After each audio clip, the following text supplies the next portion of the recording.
تحیۃ الوضو، وضو کرنے کے بعد 2 رکعت نماز پڑھی جاتی ہے۔ اس نماز کے بارے میں حدیث میں آتا ہے، ابو داؤد شریف میں ہے کہ عقبہ بن عامر رضی اللہ عنہ کہتے ہیں کہ رسول اللہ صلی اللہ علیہ وسلم نے ارشاد فرمایا، ما من مسلم ما من احد یتوضأ فیحسن وضوءہ ویصلی رکعتین یقبل بقلبہ ووجہہ علیہما، کہ جو شخص بھی اچھی طرح وضو کرے اور اچھی طرح وضو کرے۔ اچھی طرح وضو کرنے کا مطلب سنتوں کے اہتمام کے ساتھ، آداب کے اہتمام کے ساتھ مکمل اچھی طرح وضو کرے۔ ایسا نہیں جلدی جلدی آئے، ایک مرتبہ چہرے پہ پانی ڈال لیے، ایک مرتبہ ہاتھ دھو لیے، اتنا سر کا پانی لے کے سر کا مسا کر لیے، خالی 3 انگلیوں سے 4 انگلیوں سے، پیروں میں بھی جلدی جلدی نل کے نیچے پیرا رکھ کے نکل گئے، ایسا وضو نہیں۔ کمپلیٹ وضو اچھی طرح کرے، سنتوں، مستحبات اور فرائض واجبات سب کے لحاظ کے ساتھ میں اچھی طرح وضو کرے۔ پھر اس وضو کے بعد یصلی رکعتین، 2 رکعت نماز پڑھے۔ 2 رکعت نماز بھی کیسے پڑھے؟ یقبل بقلبہ ووجہہ علیہما، ان دونوں رکعت میں اپنے دل اور ظاہر دونوں اعتبار سے پوری توجہ 2 رکعتوں کی طرف میں ہو، اس کی پوری توجہ نماز کی طرف میں ہو۔ وضو اچھی طرح وضو کرے، کمپلیٹ وضو کرے، پھر 2 رکعت نماز پڑھے، اور 2 رکعت نماز میں بھی کوشش یہ کرے کہ میرا پورا دھیان نماز کے اندر ہو، نماز سے باہر ادھر ادھر نہ بیٹھ کے کوشش کرے۔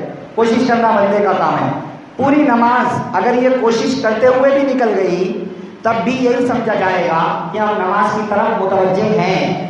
بات سمجھ رہے ہیں نا؟ ہم توجہ کر رہے ہیں نماز کی طرف، ذہن بھٹک گیا، فوراً ہم پلٹا کر کے لائے، پھر بھٹک گیا، پھر فوراً پلٹائیں، پھر بھٹک گیا، پھر پلٹائیں۔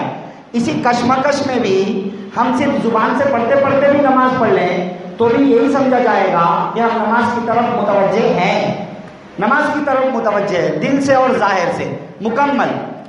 اب نماز کی طرف متوجہ نہیں ہونا کیا ہے؟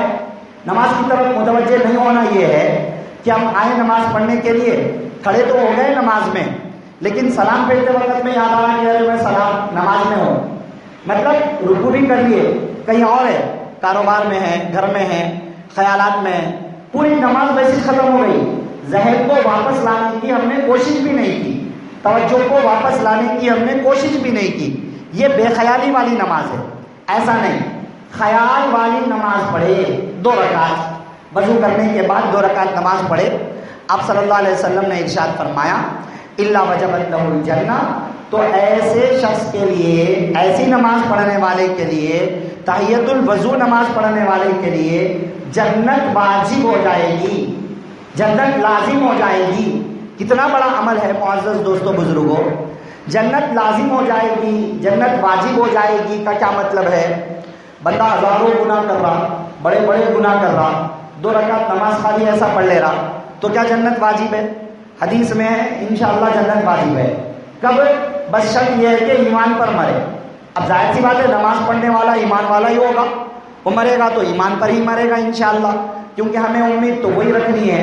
مگر مان لو ایک شخص باہر کی زندگی جیسی بھی تھی، کوشش کیا سدھارنے کی، پھر ایک دم سے احساس ہوا کہ بھائی نماز پڑھ لیتا ہوں میں اللہ کو راضی کرنے کے لیے، وضو کیا اس نے، اور ابھی فرض وغیرہ نہیں، ابھی اس کے دل میں احساس ہوا، توبہ کا احساس ہوا، اس کے بعد اس نے 2 وضو کر کے 2 رکعت تحیۃ الوضو کی نیت سے وہ نماز پڑھ رہا ہے، اچھی طرح وضو کر کے پوری توجہ سے نماز پڑھ رہا۔ تو معزز دوستو بزرگوں، یہ 2 رکعت نماز جو اس کی ہے، چونکہ پوری توجہ سے ہے، تو یہ 2 رکعت نماز صرف نماز نہیں ہے، یہ 2 رکعت نماز توبہ بھی ہے، اس کی طرف سے یہ 2 رکعت نماز توبہ بھی سمجھی جائے گی۔ ظاہر سی بات ہے توبہ کی نیت کے ساتھ، سچے جذبے کے ساتھ، سچے احساس کے ساتھ نماز پڑھے گا اور پھر مر جائے گا تو یقیناً جنت کے اندر جائے گا۔ حدیث میں یہی ہے، الا وجبت لہ الجنہ، تو اس کے لیے جنت ثابت، واجب اور لازم ہو جائے گی۔ ٹھیک ہے، یہ ہے تحیۃ الوضو، اسے کہتے ہیں تحیۃ الوضو۔